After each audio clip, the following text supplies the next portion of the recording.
Bem, acabou a Copa do Mundo, a Argentina perdeu a Copa do Mundo, né? E tá aqui, ó, camisa da Argentina, não vai ter a quarta estrela. A Argentina acabou perdendo a Copa do Mundo, né?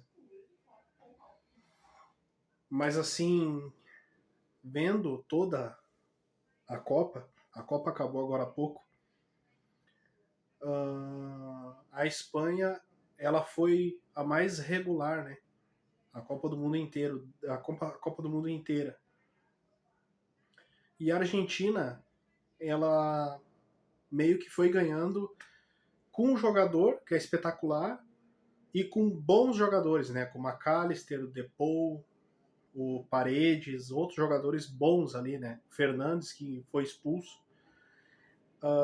Foi o Fernandes que foi expulso, né? Acho que foi ele. Então, assim. E uma coincidência, né?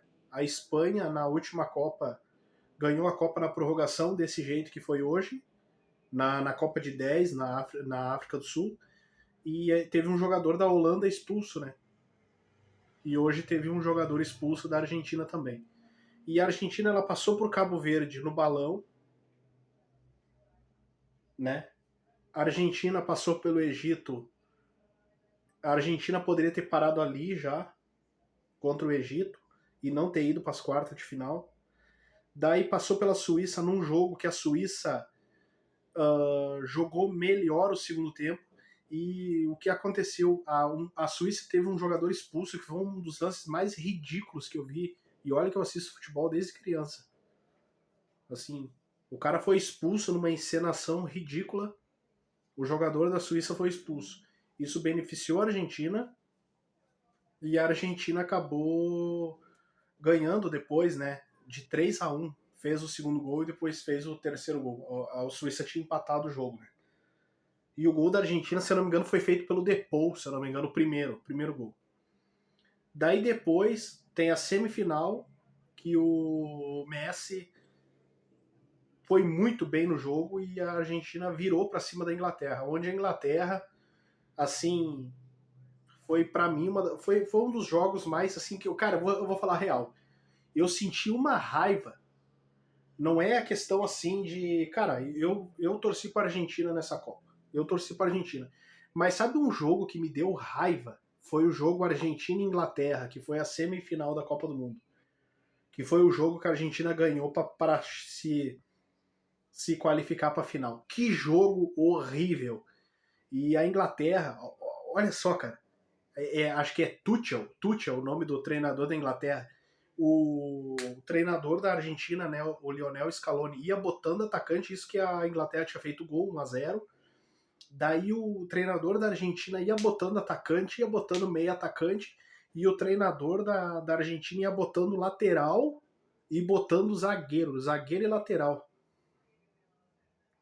Ele fez, se eu não me engano, 3 substituições, botou tudo jogador de defesa. Daí depois quis botar lá um atacante lá no final, lá, 1 ou 2 atacantes no final. E acabou que a Argentina ganhou aquele jogo da Inglaterra. Daí teve ontem o jogo do terceiro lugar, que foi 6-4, e que foi tipo uma pelada, assim, não teve, porque não tem esse jogo de terceiro lugar, sempre teve essa áurea, né? Eu me lembro daquele Turquia e Coreia do Sul, que deu, se eu não me engano, 3-2 para a Turquia. Daí Alemanha 3-2 em Portugal. Sabe, tipo Alemanha 3-2 no Uruguai. Então são jogos assim, a Holanda ganhando do Brasil de 3-0, que foi o jogo que o Jô jogou. Eu me lembro que o Jô, que era atacante do Corinthians, jogou esse jogo aí. Então assim, a Espanha ganhou porque teve. E a seleção da Espanha foi a melhor seleção, cara, da Copa. Não tenho que. E a Espanha tirou as possíveis. Eu vou falar uma coisa aqui, ó. Uma análise depois que acaba a Copa do Mundo. Para mim, o lado esquerdo da Copa do Mundo tinha os melhores, tá? O lado direito tinha as seleções inferiores, que foi o lado que o Brasil tava, e o Brasil caiu para a Noruega. Se você reparar, a Espanha ganha da Argentina na final, tá? Cruzou com o time do lado de lá. Mas a Espanha eliminou a França na semifinal, e na minha opinião a França era a grande favorita da Copa do Mundo. Nas quartas de final eliminou a Bélgica, que na minha opinião foi o jogo mais difícil que a Espanha teve na Copa, foi o jogo contra a Bélgica. Foi mais difícil que inclusive essa final. E a Bélgica, que era um time meio que envelhecido. A Bélgica em 2026 foi o que a Croácia foi em 2022, que a Croácia tinha sido vice-campeã em 2018. E ninguém botava fé na Croácia. Ninguém botava fé na Croácia, e a Croácia foi longe na Copa do Mundo de 2022. E assim foi a Bélgica. A Bélgica chegou entre os 8, e a Bélgica poderia ter passado pela Espanha, porque empatou o jogo, né? Então, assim, foi um jogo duro. E antes disso, a Espanha eliminou Portugal nas oitavas de final. Né? A Espanha eliminou Portugal. E ali encerrou, né, o Cristiano Ronaldo. Nunca mais Copa do Mundo. E antes do Cristiano Ronaldo, a Espanha tinha eliminado lá uma seleção europeia, né? A Áustria. Então, assim, foi Áustria, Portugal, Bélgica, França e agora Argentina. E tipo, os caras, ninguém rouba a bola dos caras. Os caras vão dominando, dominando, dominando. E chegaram e venceu o melhor. Daí, vendo do Brasil,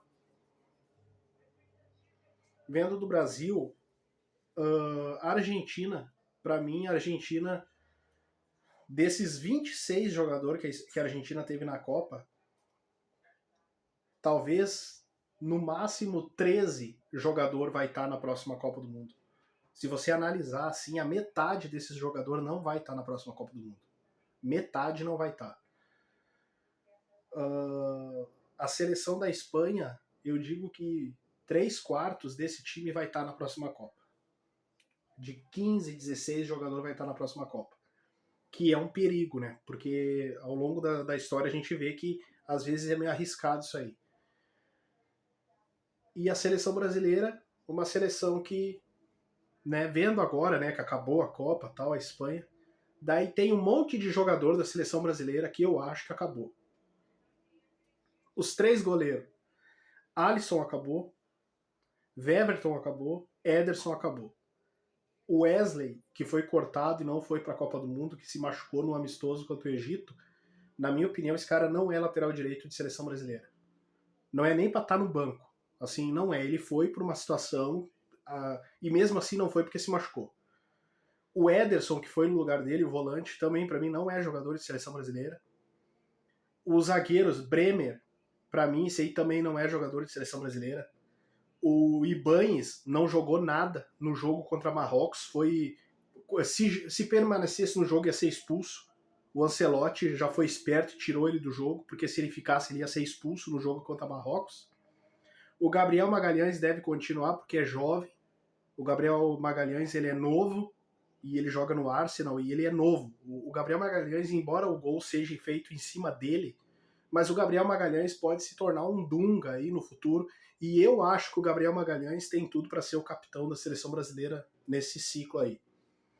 Marquinhos acabou, e outra coisa, o Marquinhos é um zagueiro pequeno. O Marquinhos, ele tem uma estatura pequena. O Marquinhos é um zagueiro pequeno. E ele já vai estar na próxima Copa com 35, 36 anos.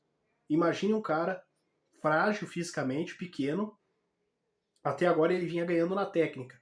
Mas ali no jogo contra o Egito ele já mostrou que ia comprometer na Copa.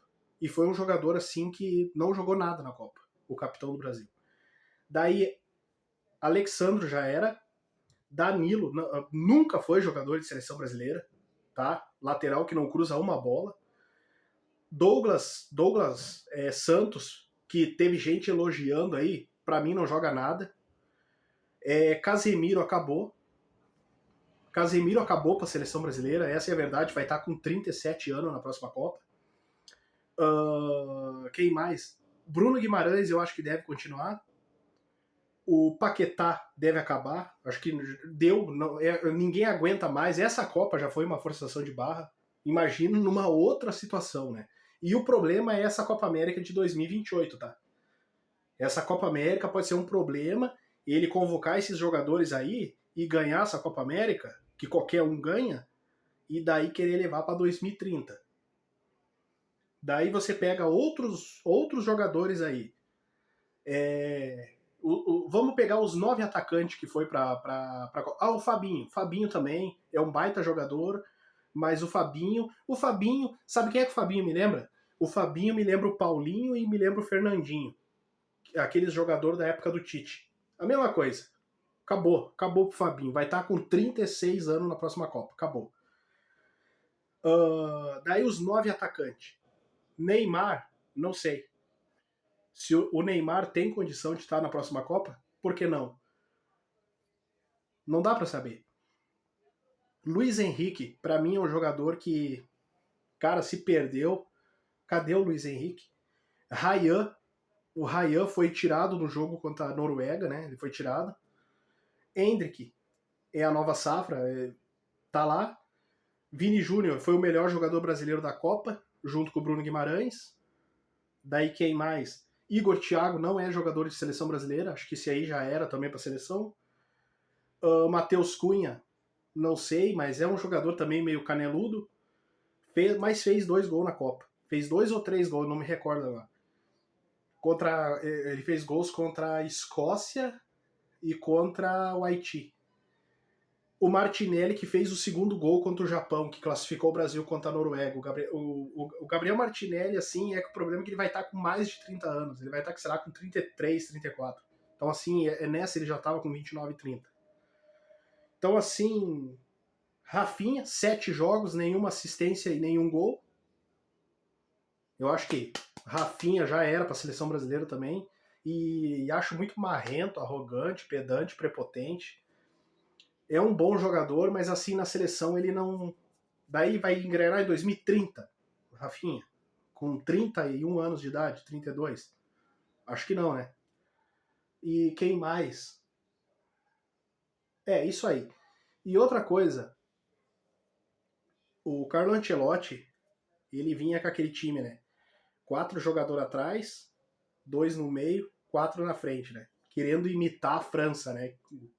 Com os 4 lá na frente, né? Olise, Doué, Mbappé e Dembélé.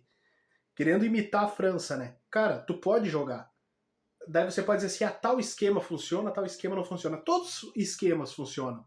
Todos os esquemas funcionam, mas você tem que ter as peças suficiente para aquilo ali funcionar. Entendeu? Como foi a Espanha. A Espanha é um rolo. É um rolo que vem, depois volta. E outra coisa que eu achei, assim, ó, em todos os jogos, eu vi todos os jogos da Espanha. Eu vi os 8 jogos da Espanha. E eu vou dizer uma coisa. A Espanha, um dos grandes méritos da Espanha era retornar ao campo defensivo. A Espanha retomar, preencher espaço atrás. Coisa que o Brasil ele teve um jornalista de São Paulo, eu não lembro qual é o nome do jornalista, que ele falou que a seleção brasileira parecia uma Kombi, parecia um motorista numa Kombi. Eu achei perfeita a comparação. Se eu não me engano, foi o Marcos Assunção. Que falou, não sei aonde ele falou, que a seleção brasileira parecia uma Kombi. O Marcos Assunção, que batia falta, ele falou que a seleção brasileira parece uma Kombi. O Marcos Assunção, ele falou, cara, a seleção brasileira parece uma Kombi. Parece que tu tá virando uma Kombi, assim. O Brasil, ele demorava muito tempo para se recompor. Muito tempo. O Brasil não assimilava. Era muito passivo. Coisa que a Espanha não é. E você vê como é que é as coisas, né? Mesmo a Espanha com 20 finalização e a Argentina 0, a Argentina poderia ter empatado o jogo numa bola lá, que o cara mandou, a bola passou isso aqui do gol, pra cima. Poderia empatar. E se empata, vai pra pênalti. E eu digo uma coisa, se esse jogo fosse pros pênaltis, eu acho que a Argentina teria sido tetracampeã. Então você vê que até no grande trabalho tem risco de você perder.